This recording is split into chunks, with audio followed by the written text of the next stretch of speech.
Bismillahirrahmanirrahim. Assalamualaikum warahmatullahi wabarakatuh.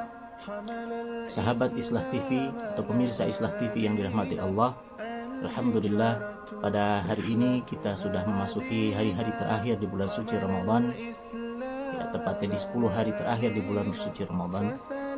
Mudah-mudahan Allah Subhanahu wa Ta'ala menerima semua amal ibadah kita yang telah kita lakukan dari mulai awal bulan Ramadan sampai dengan detik ini, baik itu saum kita, kemudian salat kita, tarawih kita, tahajud kita, qiyam kita, sujud kita, ruku kita, tilawah kita, dan semua aktivitas amal saleh lainnya, insya Allah. Mudah-mudahan Allah Subhanahu wa Ta'ala menerima itu semua, sehingga menjadikan kita menjadi bagian daripada hamba Allah yang bertakwa kepadanya. Pemirsa Islah TV yang dirahmati Allah, hari ini di era sekarang ini kita hidup di era dengan perkembangan ilmu pengetahuan dan teknologi yang cukup pesat. Keberadaan handphone, smartphone, atau bahkan produk-produk teknologi lainnya, laptop dan lain sebagainya, itu membuat banyak perubahan yang sangat signifikan di dalam kehidupan kita. Namun pernahkah kita merenungi satu hal yang sangat menarik daripada perkembangan teknologi ini? Ya. Kalau kita perhatikan, kita pergi ke counter HP katakan, atau pergi ke sebuah toko yang berjualan laptop atau sejenisnya, ya, produk-produk teknologi di sana, kita akan dapati harga-harga baik itu handphone ataupun laptop itu harganya tinggi sekali, jutaan ordernya, gitu ya. Entah mungkin dari yang paling murah 1 juta mungkin kalau ada, atau mungkin 3 juta, ya tentu tergantung kepada spek dan merek dan lain sebagainya, gitu ya.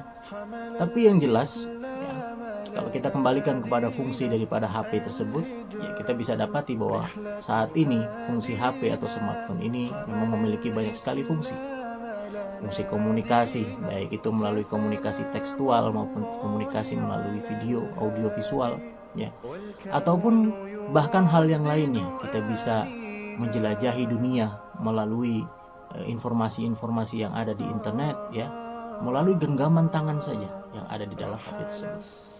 Tentunya ini semua kenapa kok bisa, kalau dulu ya, beberapa puluh tahun yang lalu, ya, misalkan di awal-awal tahun 2000-an itu belum ada tuh, ya, HP itu seperti saat ini. HP itu hanya bisa SMS dan telepon saja, hanya untuk komunikasi tekstual maupun verbal saja. Kalaupun ada game, ya gamenya game masih game ular gitu dan seterusnya. Nah, kalau kita bisa lihat di sini ada sebuah pergeseran, gitu ya. Ada sebuah percepatan di sana. Percepatan adopsi teknologi.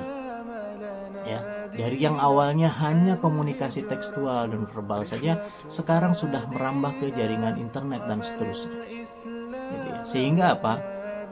Smartphone saat ini itu memiliki fungsi yang banyak sekali. Satu gawai itu memiliki fungsi yang begitu besar, ya. Pertanyaannya adalah kemudian, kenapa kok bisa hal itu terjadi? Sebenarnya apa yang terjadi? Ya. Saya pernah bekerja di sebuah perusahaan asing yang bergerak di bidang riset untuk bagian display daripada handphone atau laptop, gitu ya. Displaynya saja.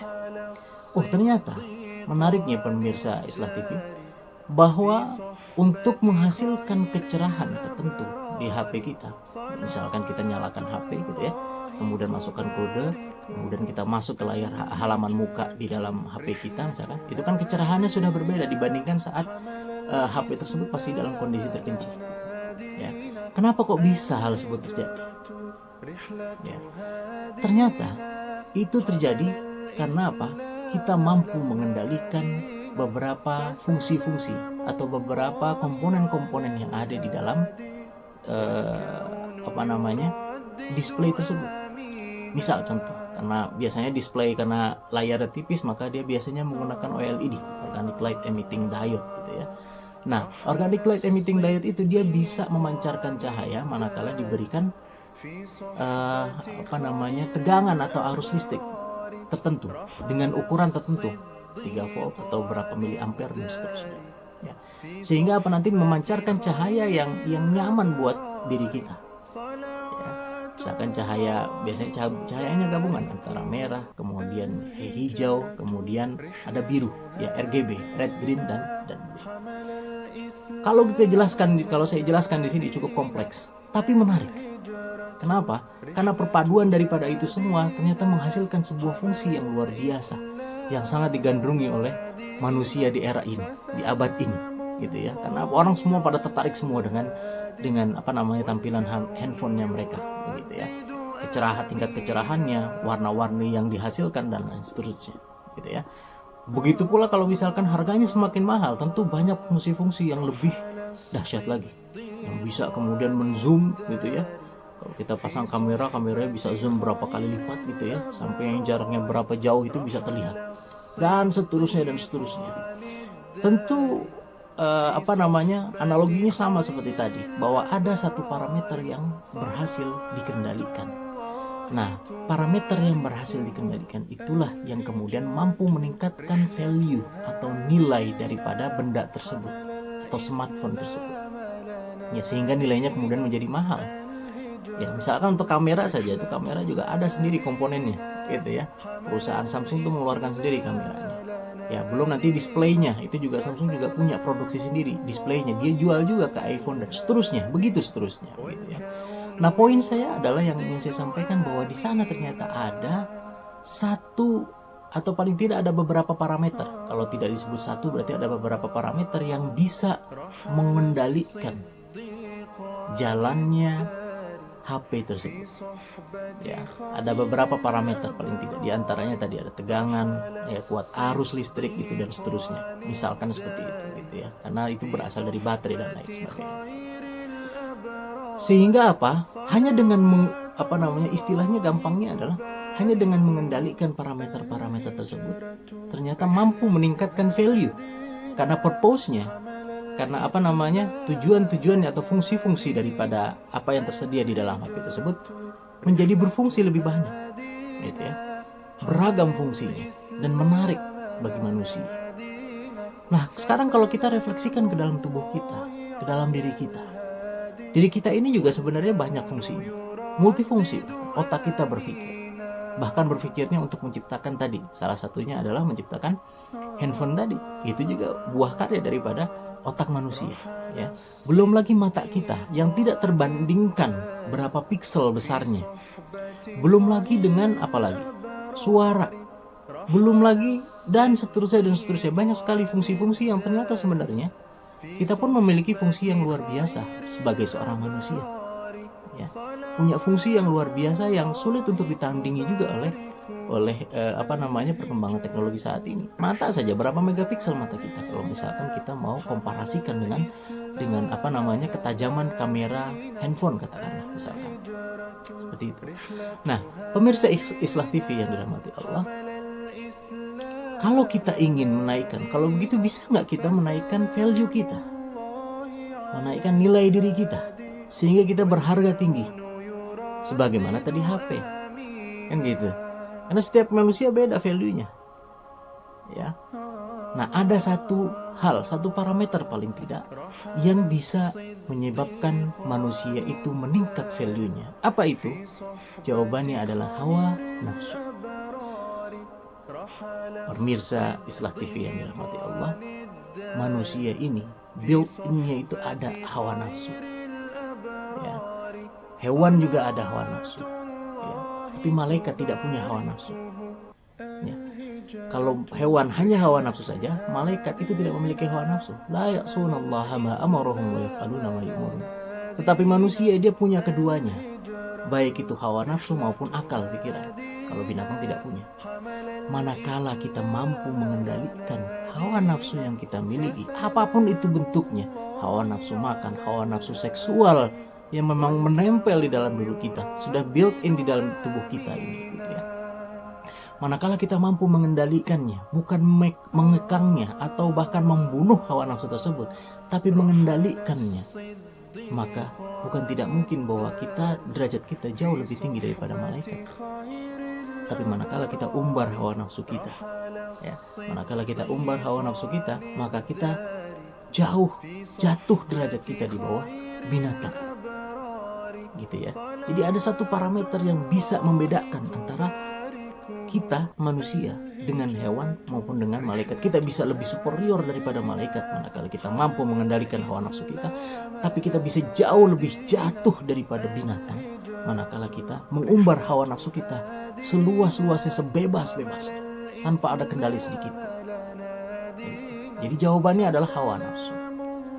Oleh karena itu, pemirsa Islah TV yang dirahmati Allah, di bulan Ramadan ini ada satu hal yang sangat penting yang Allah berikan fasilitas kepada kita, yaitu fasilitas bagi kita untuk mengendalikan hawa nafsu kita, mengendalikan diri kita.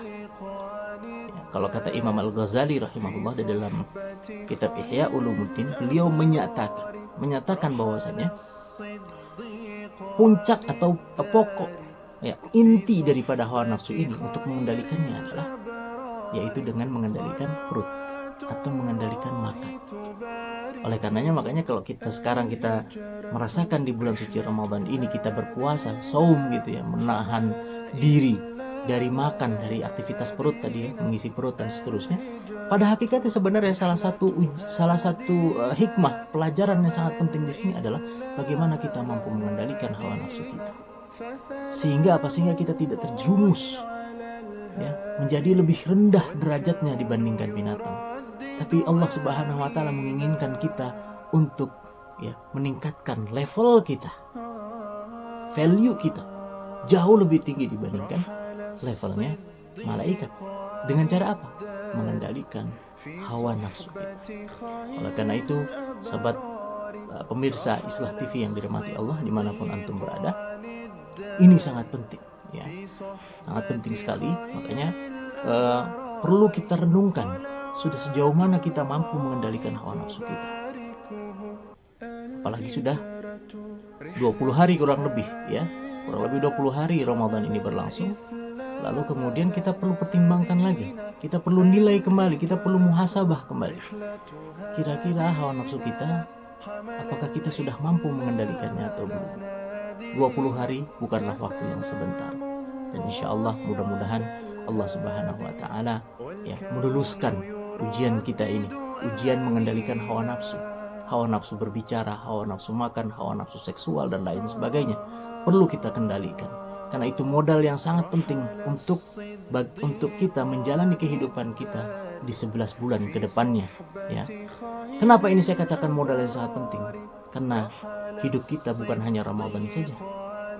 Ramadan ini hanya untuk latihan semata ya, latihan sebentar untuk bekal kita menjalani kehidupan di 11 bulan selanjutnya, tentu dengan kualitas kehidupan yang jauh lebih baik daripada sebelumnya. Wallahu a'lam bishawab. Mudah-mudahan kita menjadi hamba-hamba Allah yang bertakwa kepadanya. Takwa artinya adalah menjalankan segala perintah dan menjauhi segala larangannya. Kita tidak akan mungkin bisa menjalankan segala perintah dan menjauhi segala larangannya kalaulah tidak ada keimanan di dalam diri kita. Dan iman itulah yang mampu mengendalikan hawa nafsu kita. Wallahu a'lam bishawab. Assalamualaikum warahmatullahi wabarakatuh.